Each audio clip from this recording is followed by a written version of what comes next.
last few weeks? Yeah, no, it just takes everybody having that mindset, not to say that we don't have it, it's just doing it. As simple as that sounds.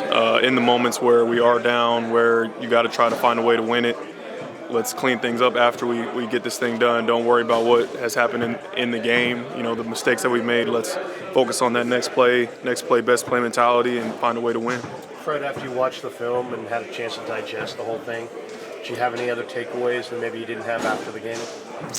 Yeah, I mean, there's stuff all over the tape, good and bad. I think the thing that we need to correct right now is just kind of our base fundamentals, the things that we've been known for as a defense. The basics is the stuff that we really got to hone in on and be better at, because at the end of the day, people can try to sit outside the building and say Wilks need to call certain plays, but it's our job as players to execute just the basic stuff that we've been taught from day one. The last 2 years, you guys have struggled at the beginning and sort of hit this rise, and you pretty much have taken it toward the end of the year.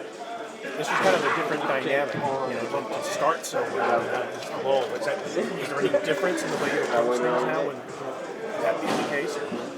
Not at all. I mean, you talked about it in the last couple of years, kind of having that slump there and figuring it out. That's where I see where we're at. We got to figure out a way to win one game, and that's how we got into those runs in the past. It's not all right. Let's go on a 12-game run now, guys. It's how do you win one game, and then how do you win one more game. And so that's what the message is right now. I feel like it's just how do we win one game at home against a good Bengals team that's coming off a bye. We got to figure that out, and that's why we're looking forward to getting back to work and executing the right way. What was the final analysis on that 60-yard touchdown before the half? I mean, did you guys go over that yesterday? Yeah, we went over it. At the end of the day, people are going to question the call by Wilks, and we talked about it. Could we have been in a different call? Yes, but we were right there to make the play. It wasn't executed the right way for different reasons. Mooney still had an opportunity to make a play on the ball. The guy made a great play on it. We're all going to ride and live with whatever's called on the field. We got, as players, we got to execute. So that's just how it goes. You guys sent 7, but it seemed like 2 people didn't really fully commit to the pass rush. What was going on there? Yeah, like I said, we just didn't execute it. We didn't execute the blitz how it was supposed to be executed, because if we did, then I don't think Kirk either doesn't get the ball off or he is and he's getting hit. That's kind of the theme of the game, is like just little things that were a little off in execution. You mentioned the other night that kind of the need to learn to win grimy games, I think was the term you used. Mm-hmm. You and a lot of guys in this locker room have won a lot of grimy games over the years. Is that something that you have to kind of renew every year, or do you feel like there's enough guys in here that have done it that you should be pulling those out? Yeah, every year. I mean, even though we have a lot of similar players part of the team, we have to learn as the new group that we are to figure that out, to win those type of games. And it is a matter of just doing it. I think as the season goes, every year is its own year, and you learn different things about yourselves as a team throughout the year. And that's one thing that we're learning right now as a team, is like, all right, we know that we can blow people out. That's great, but let's figure out a way to make sure that we focus on that next play, regardless of what mistakes have happened in the game. Let's focus on the next play being the best one. Fred, how about the challenges this week with Cincinnati? What do they look like on film? How big of a challenge is that going to be for you guys?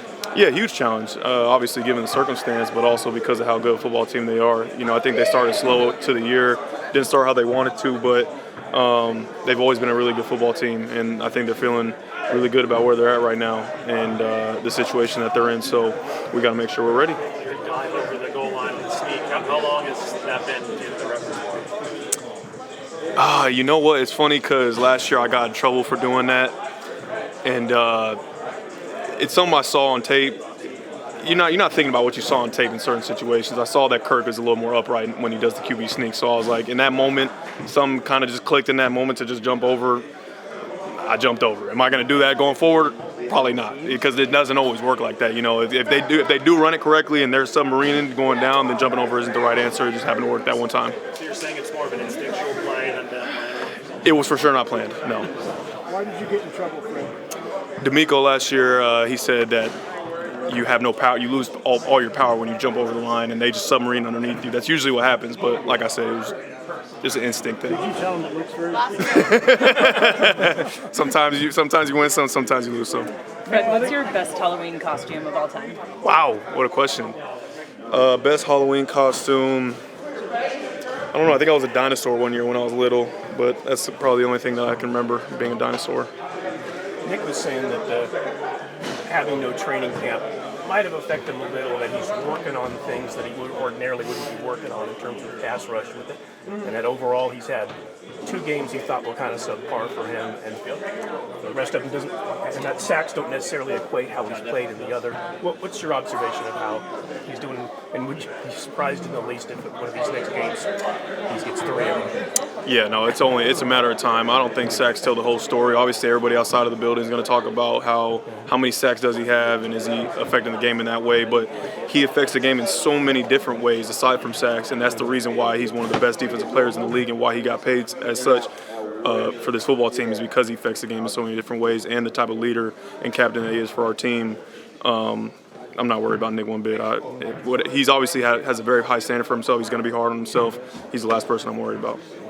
Fred, I'm going to preface this question by giving you a compliment. You're very rarely out of position or fooled. Oh, thank you. Well, all right, so now Here we go. Now come get me. Come get me. They had I think it was second quarter, Madison, I think it was Madison, not Akers, had a 13-yard run, and they looked like a similar play what the Browns did, where they bring the tight end in motion to going to the left. Yep. And then it was like, with the Browns, they pitched it left, but this time they ran right. Yep. Were you in that moment thinking, I've seen this play before, when you saw the motion, or just like what happened with that? No, so, I mean, there were plenty of times in the game where I was out of position. That one play, we had a blitz coming from the right. I had one of the A gaps. In that play, I have the back, so I'm just tracking the back that whole time. We lost contain, I think, to the left side in our gaps. And that's how he ended up getting out. But there's things all over the tape that you can just look for if you know. Yeah. Peyton Manning was saying during the Manning cast the other day that Kirk Cousins told him that when Bosa goes off the field, we got about 5 plays we switch to that we know we're going to have more time because he's so feared, basically. Can you see that happening when you're linebacker, when Nick goes off, that they're switching to plays where they're going to throw deeper? I wouldn't say it's something that I notice while I'm on the field, because half the time I can't tell if he's on the field or not. I just obviously I'm so worried about what I got going on and making sure we're in the right calls and stuff like that. But it doesn't surprise me one bit, because obviously teams do fear him for being such a great player. 2 very similar plays, aren't they? Yeah, he's just, like I said, he just wrestled the ball away from me. Like, it is what it is. Next time, I feel like I'll make that play. But you did it the first time. I did, yeah. It's kind of it was an interception, so, I mean, he got his get back. So, it's all good, though. When that play's called with the 0 blitz and you know you're going to be man, what goes through your mind on that? I mean, I feel like I played it good. Like, I was in perfect position to make the play. Like, once coach called a play, we got to go out there and execute. Like, it don't matter if he called cover 1, cover 2, cover 3, cover 0. Like, we got to go out and execute. He made the play call. If I would have picked that ball off, it would have been a completely different story. So, I mean, it is what it is. Were you already kind of thinking about a return at that point? Yeah, kind of, sort of. I was trying to get in the end zone, but like I said, the kid made a good play. Like, that's all I can say. He made a good ass play. I thought I had it, and next thing you know, he had it. I'm on the ground. He run the end zone. So it is what it is. What's the big challenge this week going up against Jamar Chase and facing him? Just get our hands on balls. Try to eliminate the explosive plays, and get a win. What makes him a unique wide receiver? He can do everything. He can line up in the slot, line up outside. Quick game, he's good. Ball in there, he's pretty good. Route running, he's pretty good. When the ball in his hands, he's turned into a running back. So, I mean, he's a true number one receiver. Got a lot of respect for him. Has this locker room changed at all? Just the temperament of it, the mindset? We'll never change. We always stick together. Players stick together. Coaches stick together. You know, we in this together. Yeah. It ain't no point no fingers or nothing like that. Yeah, we good up in here. What do you think about just kind of the sense of urgency of, We always urgent. We want to win every game. Yeah. Every game, we always urgent. Even when we was undefeated, we wanted to win the game against Cleveland. We lost 2 in a row. We want to win the game against Cincinnati. Has there been anything about these 2 games where it made you kind of think, like, boy, I wonder if we're as good as we were in the first 5 games? It's the NFL. You're not going to win every game. Those guys get paid too, so we won 15 games in a row dating back to last season. Besides the game got hurt in, like, we're not gonna win them all. it's just back to reality. You're going to win some, lose some. This defense's worst game last year came a year to the day before Against Kansas City. Yeah, against Kansas City. What happened in the week after? Was there anything special that happened? Because you guys were the #1 defense lights out from that point on. I mean, I'm pretty sure last year we were dealing with a lot of injuries and stuff around this time, but I mean, this year we just want to get back to the basics, back to our main identity and what we do best. And that's what we're going to try to do with the game plan this week. What struck you about going up against Sam Darnold in practice when he's running scout teams? He accurate, decisive thrower, good with his reads and everything. So, I mean, I think he if we need him this week, because I heard, something might be going on, but shit, if he out there, I expect him to go out there and put up some points. How does his ability to spin it rank against some of the other scout team quarterbacks you've gone up against through the years? I never wasn't he a first overall draft pick? Number three, yeah. Well, I never faced a number 3 overall draft pick on scout team, so I feel like he probably one of the best ones for sure. What is that? If he's unable to play this week, what does that do to your guys' offense? Just next man up, next quarterback. What kind of rapport do you feel like you built and the receivers have built with Sam? Let's get a minute to week 7 before the end. I'm not sure about the quarterback situation and stuff like that, but same as any other position, we have to do what we have to do to go out there and try to win a football game. So next person up. What kind of, you're working with Sam in practice. How much have you worked with him just outside of training camp at all? Not really. I mean, he's not the quarterback. We're working with the quarterback. Yep. So, we'll see what the plan is this week and how Brock's feeling. But like I said, I don't know too much about that. Do you feel like just where the team is right now from an emotional standpoint coming off these 2 losses? I think everybody's trying to figure that out. It's been a little bit different for us coming off 2 losses, not losing for a while now in the regular season, going back to last year. So this is the second week we're coming into work looking at each other as not coming out on the winning side, so it's a little bit different for everybody. So everybody's trying to figure it out. But the main thing is getting back to work today. Did the Vikings do anything significantly different against you in the second half defensively? I don't think so. They did the same stuff in the first half. I think the second half they just had lined up towards them, and the coverage didn't allow us to get to where we wanted to in terms of the football. So. Fred was saying the other day he felt like you guys need to still figure out how to win these grimy games. When it's close, kind of slow-scoring games. You guys have had experience winning games of all types over the last few years. Is that something you have to kind of redo every year with every team, or should that be kind of ingrained at this point? I think it's different every game, but just coming down to a couple plays each game, or at the end of the game, coming down to just the last few drives, being able to, no matter what goes on throughout the course of the game, we've been in a position at the end of the game twice to still win football games. So just looking at stuff like that. Is that one of those things that once you get one like that, then there's kind of confidence and you can do it? Does that help? I think we feel like even last week in Cleveland, we feel like there was plays that we should have made to get that one. This last week, we felt like there was plays that should have been made to get that one as well. But it's the NFL. You have to go out there and do it, and we just didn't get it done. So figure out how that we'll need to get done this week to come out with a win. You had one of the key blocks to spring Christian on his touchdown catch. So what was the view once he was by you? And then can you just talk about his knack for finding the end zone? Yeah, on that play, we knew once he was getting followed over across, we knew we had action on it. So once I felt him kind of going by me, I knew there was nobody else left. So I was excited about that one because I felt like that was a turning point in the football game at that point. But always excited to spring guys into the end zone. Brandon, not in the middle, but looking back, did you notice anything about Brock that would suggest he had a concussion at some point? No. Yeah. The quarterback always takes more than his share of the blame, probably. But these last 2 games, what have you seen from Brock as far as how he's handled that adversity of being the quarterback of 2 losses in a row and throwing 3 interceptions in these games? I think he's been fine. Just talking to him right now, he's been fine. because we watched the tape all together. We all know that it didn't just fall on him. I'm sure he has plays that he wish he could have back, and same for all of us. But when we watch the film, we look at it together as a unit. So I think he's been fine handling everything, and I think it'll just continue to help him get better going through this stuff. Everybody as a whole, really. Cleveland, I really wasn't getting off like I usually do. Didn't really have a good mindset going in. When you troubleshoot that, you come up with reasons? Yeah, it's pretty simple for me. Just what I'm focused on. And I guess I could stop doing this for a second.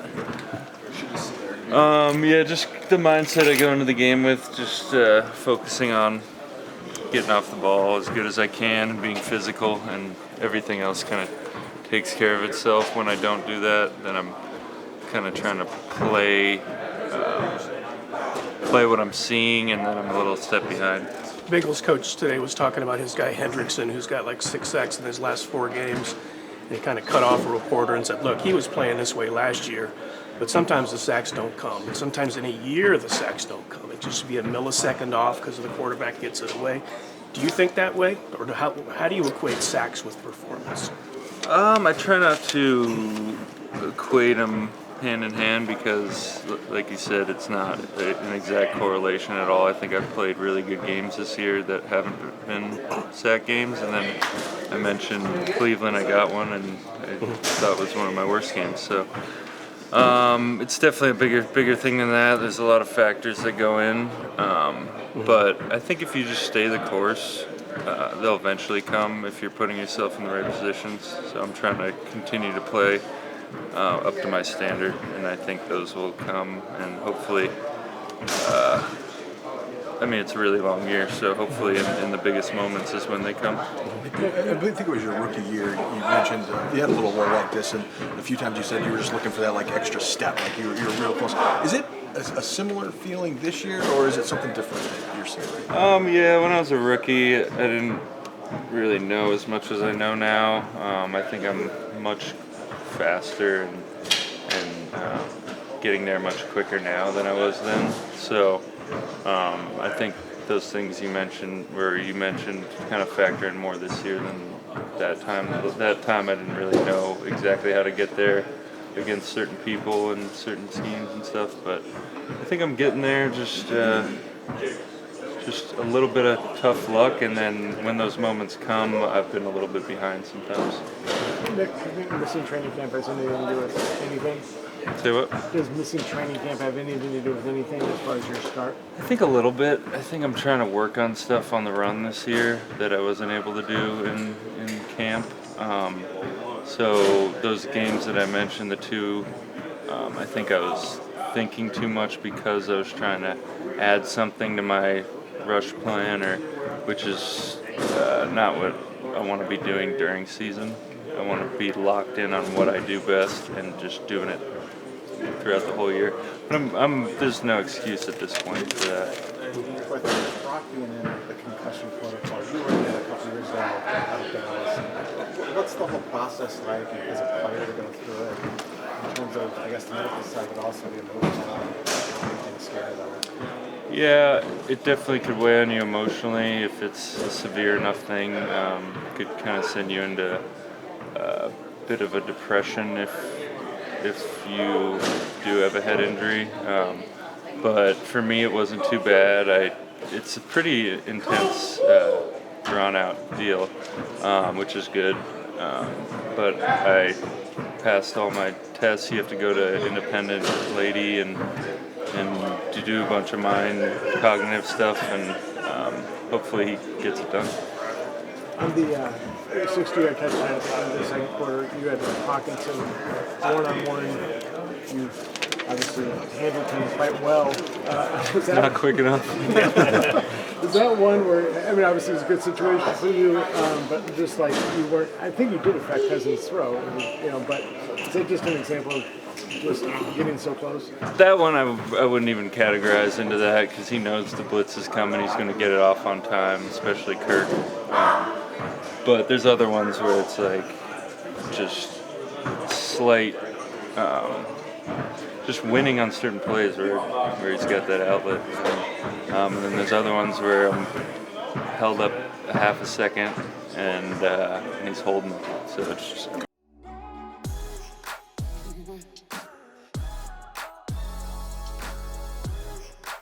Mm-hmm.